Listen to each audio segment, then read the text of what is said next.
السلام عليكم، ازيكم يا حلوين؟ عاملين ايه؟ يا رب تكونوا بخير. انا نوع دي قناتي جايلكم النهارده بقى بوصفه من الاخر، حاجه كده ترم العدل زي ما بيقولوا بالكوارع. بص شكلها وجمالها. هوريكم ازاي النهارده هنعملها، وازاي كمان هننضفها، وازاي كمان هننضف الايه المنبار، واحلى خلطه ليه، وازاي يطلع معاكي ما شاء الله طعم وريحه تجيب لغايه اخر الشارع. ولا لون الخلطه بقى وجمالها مش عايزه اقول لكم فظيعه. هي دي لون الخلطه اللي احنا هنعملها النهارده.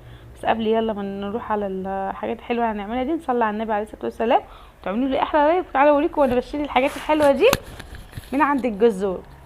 بصوا اهم حاجه تجيبوها من عند الجزار يكون شكل حاجه كده نظيفه كده وحلوه وجميله، مفيش اي ريحه عنده. دي اهم حاجه عندك في الموضوع. تاني حاجه نخش على تنظيف الكوارع. انا ملقتش احلى ولا اجمل من من الشفره دي بصراحه. بسحب بيها كده زي ما انا عايزه، وبنضف فيها ومتخليهاش فيها ولا اي حاجه خالص. انا كنت دايما بعاني بسبب الموضوع ده، بس الحمد لله بعد ما عرفت الفكره دي عجبتني قوي، فعشان كده قلت كمان انا ايه لازم اقول لكم عليها. طبعا الشفره دي يا بنات نضيفه جدا، دي اول استعمال يعني. انا خدتها فتحت عليها الكرتونه بتاعتها ورحت مشتغله فيها. مينفعش تبقى حاجه عندك وتستعملي بيها، ده دي اكل. وبعد طبعا ما بننضف بيها بنرميها يعني، خلاص مش عايزينها تاني خلاص يعني. هي بس بناخد الغرض منها وخلاص على كده. بس كده هكمل بقى كل تنظيف الكوارع بالطريقه ديت، وهوريها لكم بقى في الاخر انها ايه محلول النقع بتاعها. ماشي. بصوا حته تانية اهي. بصوا بقى اللي بعد ما غسلناها وخلاص هي هننقعها، ما نحطش عليها ملح يعني. غسلناها في الاول بملح خلاص غسيله بس كده على طول، وبعد كده نقوم حاطين بقى ايه اللي انا هقول لكم عليه. بس ملح لا، لو حطيتوا ميه الملح في الميه اللي انتوا ناقعين فيها الكوارع مش هتستوي، هتجرمز معاكم كده ومش هتستوي. هنا كنت بقول لكم لو الشفره دي يعني فيها حاجات وكده اشيلوها عشان تعرفوا تكملوا بيها بعد كده. انا بس هنعملها دلوقتي في ليمون وشويه نص معلقه سكر، وهنسيبها ساعتين. تغسلوها بس بملح، لو ما تنقعوهاش فيها ملح خالص. الميه اللي تنقع فيها ما يبقاش فيها ملح. عايزين تنقعوها ساعه ساعتين ثلاثه، كل ما تكتروا كان احلى. بس انا كان بس معيش وقت كتير فنقعتها بس يا دوبك ايه ساعتين. يلا نخش بينا بقى على تنظيف الممبار بسرعه عشان نخلص بدري بدري يا حلوين. ننزل بس الليمون كده عشان ايه يعني. بصوا بقى الممبار، انا هنا مسكت الممبار بتاعي من اول الحرف بتاعه، وبعد كده قلبته عادي تحت الميه كده، وبيقوم ايه وبيقوم مقلوب على طول. وبعد كده بقى جبت ليفه جديده. ليفه تكون اول استعمال اللي هي الستانلس دي، عارفينها دي احسن حاجه برضو في التنظيف، بتسهل عليا وقت كتير يعني. دي لسه برضو فاتحاها برضو بالكرتونه بتاعتها. بصوا بمسكها كده اهو، بس هي كانت ايه مزفلطه مني شويه مش عارفه امسكها، بس يعني على مين برضو عملتها يعني. بص هي يعني ايه عشان لسه ما اتعودتوش متعودين عليها يعني، هتبقى ايه هي يعني ايه يعني اول بس متعودين عليها تبقى عادي خالص. بصوا كده بس حاولوا ما تشدوش قوي احسن المنبرات تتقطع معاكم يعني. برضو بروح هودوها كده وسايسوها، وبرضو بمسك الناحيه التانية اللي انا كنت ماسكه فيها وببدا ان انا ايه اعمل. هتبقى بصوا دقيقه واحده، مفيش دقيقه واحده تلاقيها معاكم زي الفل. بصوا كده من الناحيه دي ومن الناحيه دي. بس بقى كده، وبعد كده ايه هقوم جردها بقى بالسكينه وبتبقى زي الفل معايا. بس انا هجردها بقى كده بالسكينه زي ما انتم شايفين كده، وبعد كده هاخدها بقى تحت الحنفيه كده على طول. ابدا انزل ايه لو فيها اي حاجه تانية وخلاص.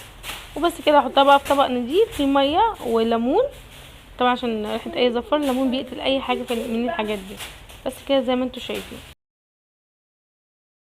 نسيب بقى الميه للكوارع تستوي، وتعالوا بقى نعمل بينا خلطه المحشي. يلا معايا بصلتين كده كبار. بصوا هنقطع برضو بصلتين بعد كده، بس ايه دول هقطعهم الاول عشان ايه اعمل بيهم المحشي. بصوا كده معايا قطع البصل بتاعنا بقى كده خلاص خلصناه. يلا بينا نحطه في الحله. بصوا في الحله بتاعتي بقى ربع كوبايه زيت، ونزلت بالبصل بتاعي، وهجيب دلوقتي ايه معلقه صغيره سكر وهنزل بيها. خد السكر بتاعي معلقه، نص معلقه صغيره كده. بصوا هنبتدي ان احنا ايه نقلب البصل وهنسيبه لغايه ما يدبل. انا مش عايزاه يحمر، انا عايزاه بس ايه يدبل ياخد لون مصفر حلو كده.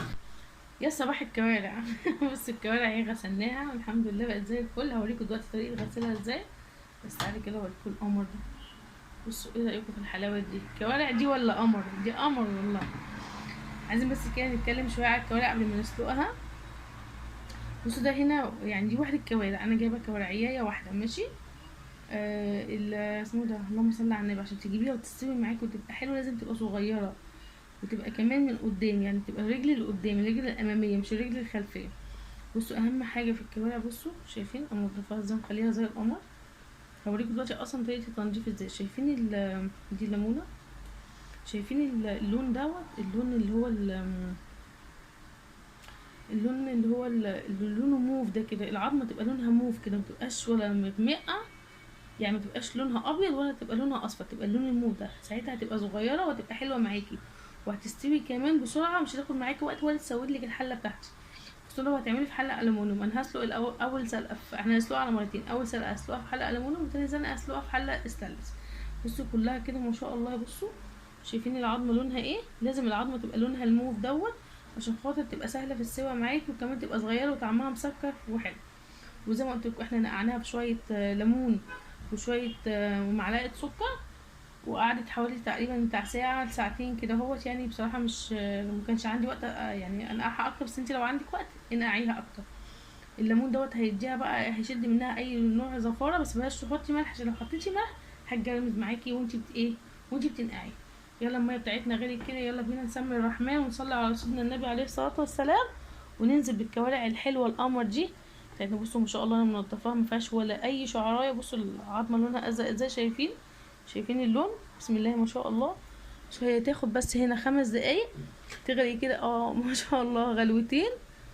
وبعد كده ايه هعمل لها انا ايه ميه تانية ايه انزلها فيها بس كده. بصوا لونها جميل ازاي. دي انا جايبها من معايا من عند ماما وانا جايه من شبرا. الناس بقى الشبراويه عارفين السوق هناك، تبقى ايه الحاجه هناك جميله بصراحه. جايبها 150. بصوا كده نزلنا اهي بالكوارع كده كلها اهو زي ما انتم شايفين اهو. هسيبها بقى ايه اللي هي تغلي، وبعد ما تغلي هاخدها اشيلها تاني واغسلها بميه سخنه. هنشوف ده كله طبعا مع ايه مع بعض، بس هسيبها دلوقتي تغلي كده ايه غلوتين. بصوا انا هحط معاها قشر الليمون ده، مش هيحصل اي حاجه خالص، بالعكس عشان بس الحله ايه متسودش.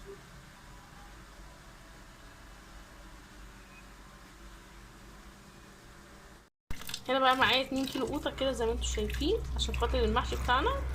اغسلها بس كده كويس، وبعد كده ايه هقطعها واحطها في الخلاط. شايفين لازم القوطه تبقى حمرا كده، عشان وانتي بتعملي محشي ما تضايقكيش. القوطه بتاعتي اهي خلاص قطعتها في الخلاط، وحطيت معاها وحدتين فلفل كده حار كده سبايسي كده، وهننزل كمان عليهم بقى بايه، بصوا بالفلفل الاسود. حطيها نوع في الخلاط، وادي كمان مكعبين المرقه اهم، وهضرب بقى في الخلاط. على حاجه عايزه اقول لكم على حاجه نسيتها، انا هضرب الطماطم دي اكني بعملها في الكبه، يعني هضرب ضربه واوقف، هضرب ضربه واوقف، اكنها تبقى زي المبشوره.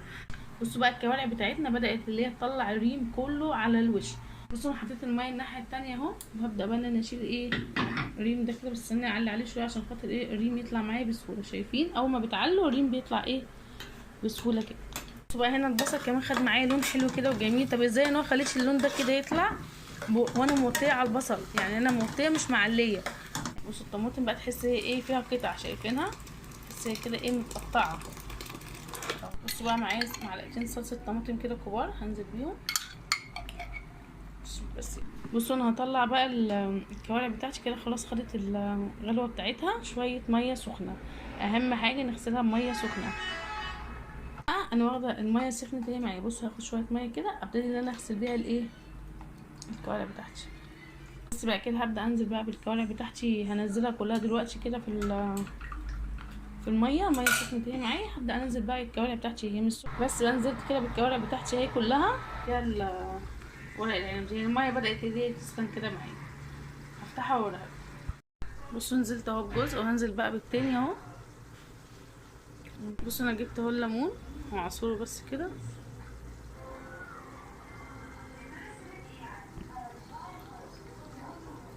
وهنزل معاه برضو بالقشر. هخلي القشر فيه عشان خاطر ايه ياخد برضو المزازه. انا غاسله الليمونه اصلا يعني.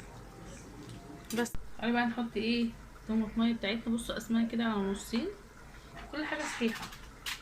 ودي كمان البصل كده احطها كده برضو صحيحه زي ما انتم شايفينها كده. ودي فلفل اسود كمان حصى اهو. طب ليه ان هو مش هندوقه عشان بس الشوربه ما تغمقش ماشي. طبعا انتوا عارفين بقى ان انا بجفف الكرفس صح، بجففه كده اهو. قلت لكم قبل كده على الطريقه ان شاء الله لما اجيبه تاني هجففه. حطينا كمان ورق الراوله اهو، وحطينا كمان الحبات ماشي حلوين. بس بقى كده على نار واطيه، وهسيبها خالص تستوي مع نفسها، تاخد زي ما تاخد يعني ساعه، ساعه ونص، ساعتين كمان، هي وضميرها بقى يعني تسيبها مع نفسها.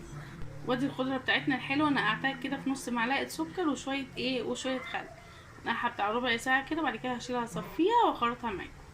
بصوا بقى معايا بصلايه خضراء، هتخلي بقى الكوارع في حته تانية كده، بتديها طعم حلو قوي. بصوا معايا كمان كده كام فص توم كده، هنزل بيهم، مش عايزه كتير يعني، هما 3-4 فصوص بس بالكتير، مش عايزاها تاخد طعم التوم، انا عايزاها بس يبقى التوم كده جايلها من بعيد يعني، واخدين بالكم الطعم فيه. نطلع ورق العنب على ميه ساقعه، بصوا شايفين، عشان مش عايزاه يستوي. بصوا معايا هنا كمان بصل اخضر اهو، هقطعه عشان بصوا بقى قطعت طماطم قطع صغنونه كده زي ما انتم شايفين كده، صغنونه كده. بصوا حطيت بقى الفلفل الاسود، وحطيت الملح، وحطيت كمان شويه السكر، وهمسك ده كده كله مع بعض اقلبه في بعضه. مش خلاص التسبيكه بتاعتنا خلاص اتسبكت، بصوا بقت تقيله ازاي وحلوه. حطيت لها بقى نص معلقه ملح كده اهو، وحطيت لها معلقه كبيره نص معلقه قرفه كمان. عارفين طبعا انا ما اقدرش اكل المحشي من غير القرفه، ماشي جربوه والله بجد هيعجبكم قوي.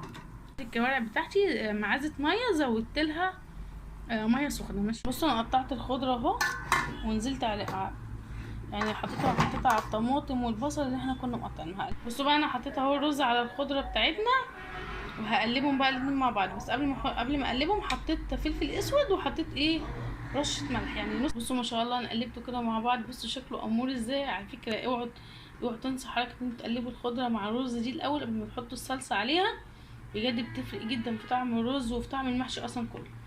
بصوا كده خلاص بقى كده قلبتها كلها مع بعض. بصوا ريحتها خطيره خطيره والله بجد، لازم تجربوا الخلطه الجباره دي. بصوا بقى هاخد شويه من هنا احطهم هنا عشان احشي فيهم بقى ورق العنب بتاعنا عادي بقى، عيلي كده جنبك يفردولك، وانت طبعا الورقه الكبيره باخدها كده على نصين، وابدا اجيب شويه خلطه كده، ده اللي انا احط هنا، واقفل من الجناب من هنا ومن هنا. بصوا نزل اي رز زياده كده معايا وانا بعمل. عايزه اقول لكم ريحه الخلطه تتاكل هو ني والله. بصوا ادي ورق العنب بتاعنا، بصوا شايفينه عامل ازاي. بصوا بقى انا من بره هشيل ازاي. بصوا انا معايا، بصوا هنفتح اول بس الجزء الاولاني ده. بصوا اهو كده، تمسكي بس الطرفين اللي في الاول هما دول، وبعد كده تبداي تدخلي الرز، وتبدا بقى تسحبي كده لتحت. اهم حاجه وانت بتعملي تبططيه كده، بس شفتوا التبطيطه دي اهم حاجه، دي اهم من انت حشو اصلا ذات نفسه، انما التبطيطه دي اللي مش هتخليه ان شاء الله فرقع معانا ويخليه كده جميل. شوف حشي بسرعه الصاروخ يعني، ولا بقى حاجات الغريبه اللي الواحد بيسمعها دي بصراحه يعني، مش عارفه هما بيعملوا كده ليه. دي طريقه مامتي بقى حبيبتي، ربنا يديها لي الصحه يا رب. بصوا اهو نزل بقى الرز كده، مش هحط. شوف بقى كده لو عايز رز تاني يبقى نحط له، بس ننزل دول كده الاول كده بس اتعب. بصوا انا خلصت بقى هو السجق بتاعي، حشيته كله شويه ملح بس كده في في الحله بتاعتي بس كده، عشان بس ما تاخدش من من الملح اللي في السجق. اهم حاجه تبقي منفضه الرز اللي عليه، تمسكيه من هنا كده وتمسكيه من هنا، شايفين متبطط اهو. بصوا شايفين كله متبطط ازاي. اهم حاجه التبطيطه اللي احنا قلنا عليها، معلوش رز. بصوا شايفين اهو، بسم الله والنزل، هو هيقفل على نفسه اول ما هينزل. شايفين اهو في الحله ما شاء الله، هنا برضو ما شاء الله. احنا يعني تقريبا نص معلقه ملح كده صغيره، شايفين. بصوا معايا جوز الطيب، انا واخده نصها قبل كده، ودلوقتي هاخد نصها هبشرها وانزلها برضو عليها. بصوا جوز الطيب اهي، هنزل بقى كده بشويه مش كلهم يعني. بصوا هحط كمان عود قرفه، مش عايزاه من الاول عشان الكوارع بتاعتنا ما تاخدش طعم القرفه قوي، انا عايزاه بس كده يبقى في الاخر. بص دقيت شويه بقى خلاص، هي الشوربه كده خلاص استوت يعني، خلاص انا كده اصلا هطفي، فانا بس هحط كده شويه. طيب بصوا بقى ما شاء الله بعد الغلوتين، بصوا كميه السمنه اللي بقت على الوش قد ايه كده. خلاص انا طفيت عليها بقى، وهسيبها واطلع منها واقطع عشان اعمل منها بقى طاجن ورق يعني. وبص بقى، بصوا ما شاء الله الحله هي غليت معايا. بصوا ما شاء الله هو قفل على نفسه ازاي بقى، عايزه اوريكم. استنوا شايفين هو قفل ازاي اهو. الغطا هوطي عليه وخلاص كده غلي، شايفين اهو. هسيبه بقى ايه الحله تبقى واطيه كده عليه يعني مش هغطي الحله، وهوطي عليه بقى عادي ماشي، واسيبه ساعه الا ربع. بعد الغلو الطاجن اللي هحشي فيه يا دوبك بس عملت تحتيه كده ورق عنب وحطيت عليه فلفل وهحشي. لا بصوا بقى كده ما شاء الله استوى اهو خلاص، الساعه الا ربع عدت. بصوا ما شاء الله، عايزه اوريكم شكل، بصوا شكل الكوارع عامله ازاي، قمر قمر. انا حشيت اهو الطاجن، قصيت ورق عنب من تحت وحطيت الكوارع عشان الطعم كله يبقى واخد من بعض. وبقى كده نسقي الطاجن بتاعنا. بسم الله. بس هعمله كده وهدخله بقى ايه الفرن ماشي حلوين. هغطيه بس الاول بقى سخن معايا وخلاص. الزبده بتاعي اتشمع عشان ايه يبقى لونه حلو، يعني خلي الزيت ايه ولا عالي ولا ايه ولا بارد. بس على الوش ده دقيقتين وعلى الوش ده دقيقتين. بصوا حمار اهو، وقلبته كمان على ايه على الناحيه التانيه. وادي الاكل بتاعنا الخطير ما شاء الله، اللهم بارك يا رب. نفسي اقول لكم اتفضلوا معايا. عايزه اقول لكم ريحه ضرب نار ضرب نار. طاجن ورق العنب ده مجرم مجرم والله العظيم. بصوا ما شاء الله، يعني زي ما انا حطيته هو استوى، يعني بصوا جميل ازاي. بصوا الكوارع القمر بتاعتنا استوت. بصوا الحته دي، بصوا الحته دي، بصوا الحته دي، بصوا الحته دي جميله ازاي. بصوا يعني بصوا حته الكوارعية كده مع حته شوربه وندوق. الله الله بجد والله بجد تسلم ايدي يا نونو. بصوا بقى دول عملتهم تاني يوم، بس عايزه اقول لكم كانوا عسل بجد. عملتهم بقى ايه كل واحد طاجن كده لوحده بقى لغايه ما يتشربوا خالص وهوريكم. بصوا انا هدخلهم دلوقتي الفرن على درجه حراره 180 لمده ساعه، بس هغطيهم الاول. وادي اكلتنا الحلوه خلصت، حاجه كده تستاهل بقكم يعني. بصوا مش عايزه اقول لكم على الحلاوه. ادي ورق العنب بتاعنا اهو، طبعا الكوارع مهريه. بصوا بصوا زبده زبده والله.